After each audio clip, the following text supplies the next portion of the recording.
Halo semuanya, jadi di kesempatan kali ini saya ingin berbagi bagaimana cara membuat afdruk sablon cup. Untuk langkah yang pertama adalah kita bersihkan dulu screennya dari kotoran-kotoran ataupun sisa tinta yang masih menempel dengan menggunakan minyak M4 ataupun minyak M3. Kita bersihkan menyeluruh bolak-balik dengan media tisu, kain ataupun sejenisnya. Oh ya teman-teman, apabila screennya yakin sudah bersih ataupun screen baru, tidak perlu dibersihkan, langsung pakai aja. Dan setelah kita pakai minyak M4 ataupun M3, kita hair dryer biar kering.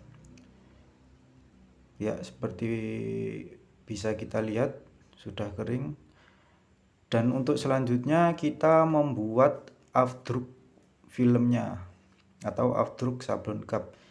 Kebetulan di sini saya menggunakan merek Ulano 133 berbasis minyak. Sebenarnya tidak harus pakai Ulano karena merek lain juga masih banyak seperti Bremol, Potosol dan lain-lain. Untuk langkah yang pertama adalah kita tuangkan emulsinya ini yang warna biru ini. Kita tuang secukupnya. Kalau buat satu ya dikira-kira buat 2 screen ataupun seterusnya.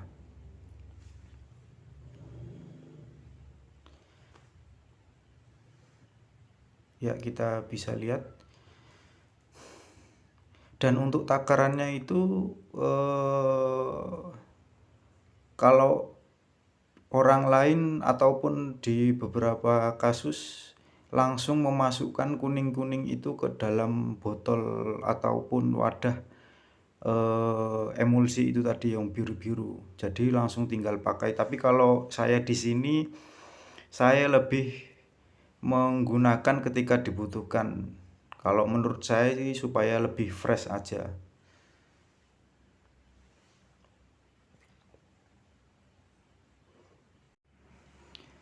Dan untuk takarannya itu sendiri di beberapa kasus juga yaitu menggunakan perbandingan 1:10. Satunya itu yang ini obat kuning-kuningnya ini atau sensitizer, dan 10-nya itu adalah emulsinya ini yang warna biru itu. Tapi kalau untuk saya sendiri tidak menggunakan takaran itu, saya lebih ke yang penting berubah warna. Emulsinya itu kan berwarna biru. Ketika dimasukkan yang warna kuning itu kan nanti berubah menjadi warna hijau, dan itu sudah cukup bagi saya dan bisa dipakai. Atau dengan takaran kira-kira seperti kalian untuk teman-teman masukkan aja yang warna kuning itu, cairan warna kuning itu. Yang penting nanti ketika pencampuran itu tidak terlalu encer dan yang pasti tidak kental. Dia sedang ketika mencampurkannya. Nanti teman-teman sendiri akan ketemu feel-nya atau ketemu insting untuk mencampurkannya dengan sendirinya. Yang penting sering-sering ini aja Yang penting sering eksperimen atau sering mencoba. Yang jelas patokannya itu dia berubah warna biru menjadi hijau. Diaduk sampai rata. Untuk kemudian setelah dicampurkan langsung kita oles ke screennya tadi yang sudah dibersihkan.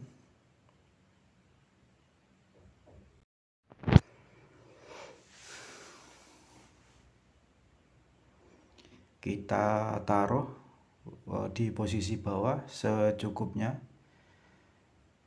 dari ujung kanan ke kiri ataupun sebaliknya. Dan kemudian kita kebetulan sini saya untuk mengolesnya Saya menggunakan ATM bekas. Tidak harus ATM, yang penting kira-kira bentuknya seperti ini, tumpul, tidak tajam, dan tipis. Karena itu sangat memudahkan ketika mengoles nanti. Kita langsung oles saja, kita tarik dari bawah ke atas dengan penekanan, kira-kira penekanannya sedang, nggak terlalu kuat juga nggak terlalu lemah ketika menekannya. Kita oleskan bolak-balik di sisi belakangnya juga, jangan lupa. Kita taruh secukupnya.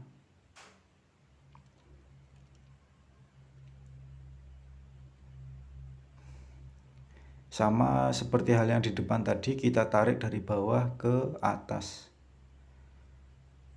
Mentok ya teman-teman. Nah, kemudian sisanya itu bisa kita kerikkan ke ujung atau pinggiran tempat ini tadi yang buat kita campur. Kebetulan di situ saya menggunakan tutup kanebo. Ya, pinggir-pinggirnya itu kita tarik ke tengah supaya rata dan rapi. Jangan sampai pinggir-pinggirnya itu kita masih ada celah yang tidak teroles, soalnya nanti ketika pemakaian takutnya tintanya itu bocor dari samping.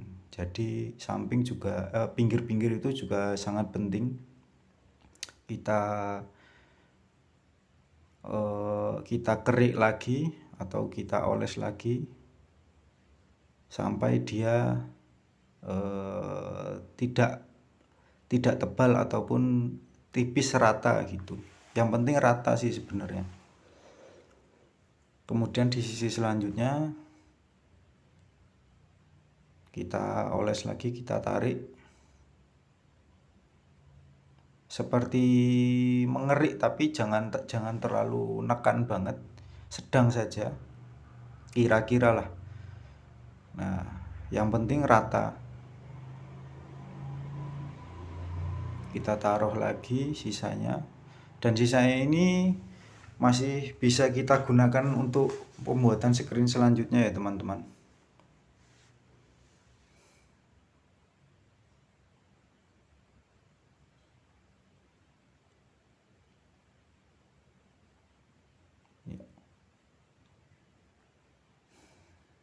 Nah, sudah terlihat teman-teman, sudah terlihat rata di situ.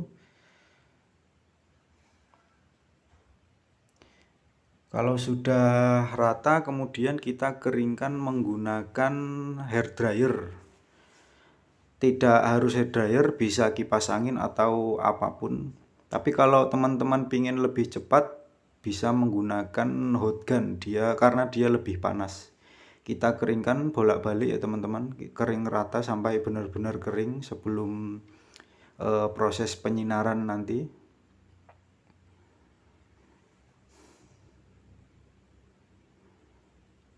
Nah, lihat teman-teman, sudah rata tadi. Untuk selanjutnya adalah kita persiapkan desainnya.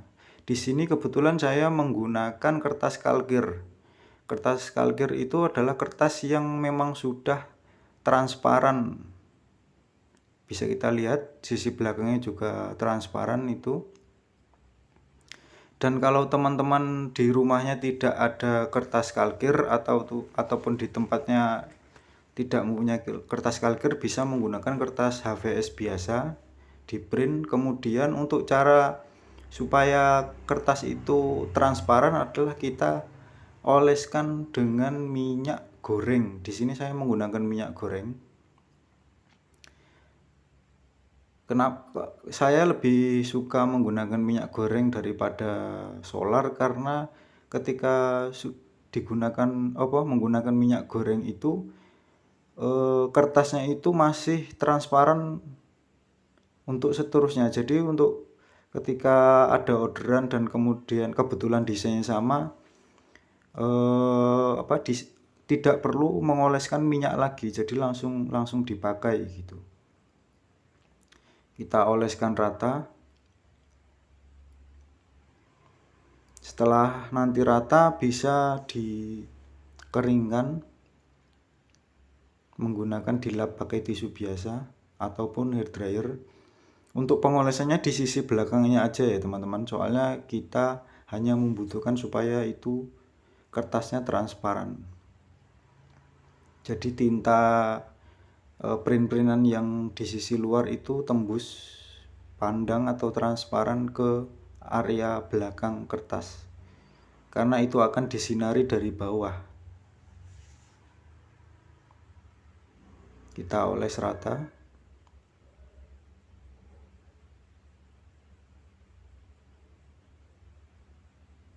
Bisa kita lihat teman-teman, ini sudah transparan.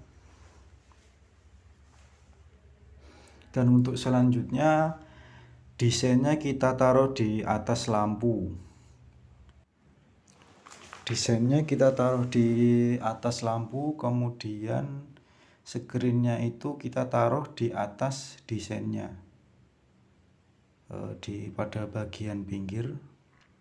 Setelah posisinya sudah benar, tidak mereng, kemudian kita tindihi menggunakan pemberat.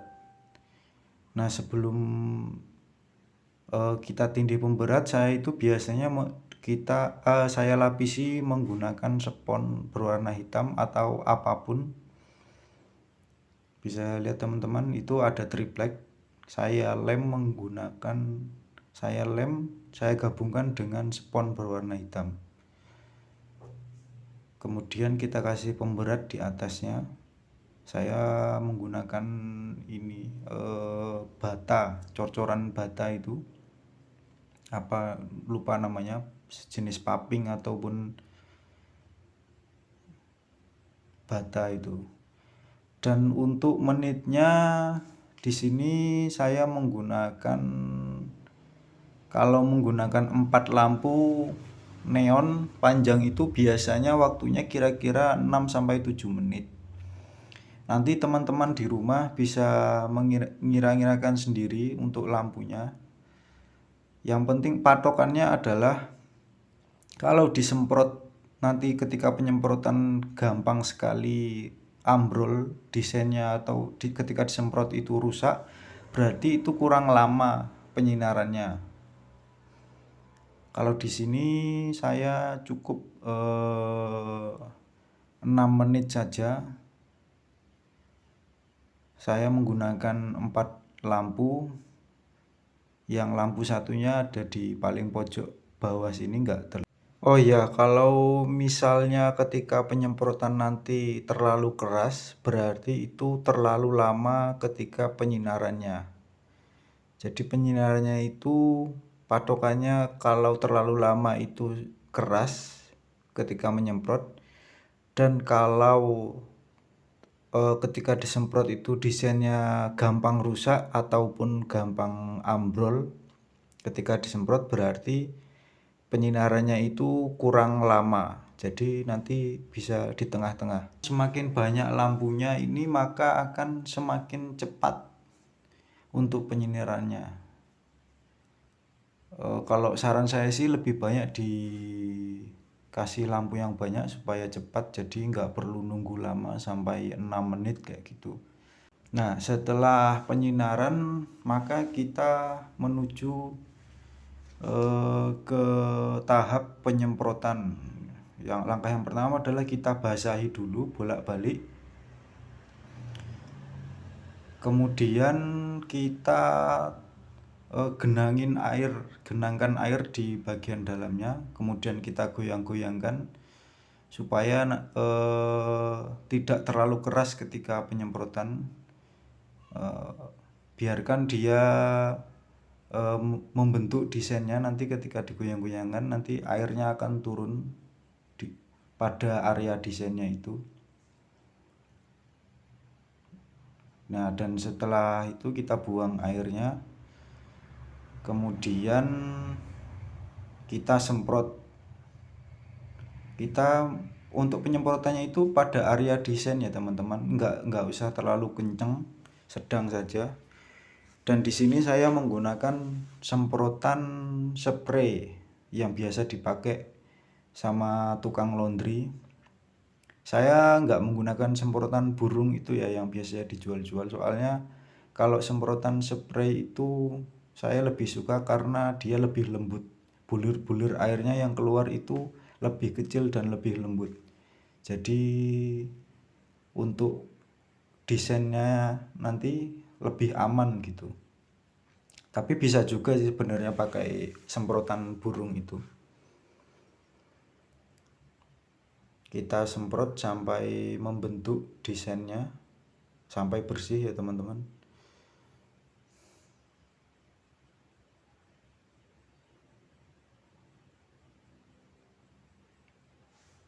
Nah, bisa dilihat sudah mulai membentuk desainnya itu. Dan setelah disemprot, kita keringkan menggunakan hair dryer.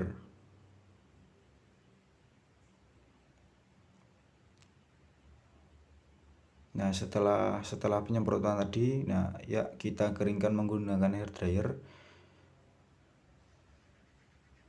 Kalau saya kenapa nggak langsung saya jemur? Karena saya akan melakukan penyemprotan kedua kalinya untuk menghindari, kalau dalam dunia sablon namanya adalah pelangi. Nanti bentuknya itu berwarna putih-putih di area pori-pori desainnya itu.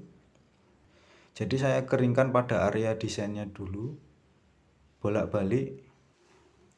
Setelah kita keringkan menggunakan hair dryer tadi, kita kemudian semprot lagi pada area desainnya itu. Ya, fungsinya itu seperti yang sudah saya katakan sebelumnya, untuk menghindari pelangi ataupun benda-benda lain yang bikin nanti ketika proses penyablonan itu mampet. Mampet itu maksudnya tintanya itu tidak mau keluar. Jadi saya lebih suka penyemprotan 2 kali daripada harus kerja 2 kali. Nanti ketika mampet susah dibersihkannya. Jadi ntar kita buat screen yang baru lagi. Lebih baik saya semprot lagi.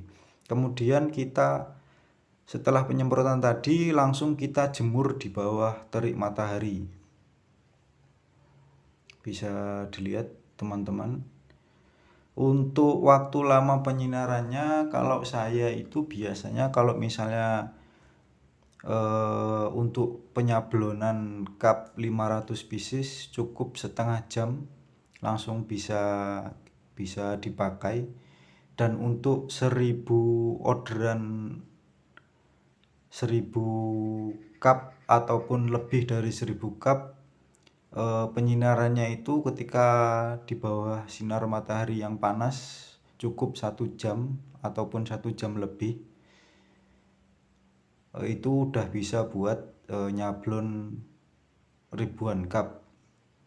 Setelah itu kita tunggu saja sebelum kita pakai. Baik teman-teman, demikianlah video tutorial bagaimana cara membuat Afdruk sablon cup. Terima kasih sudah menonton video ini. Sampai jumpa di video-video selanjutnya. Wassalam.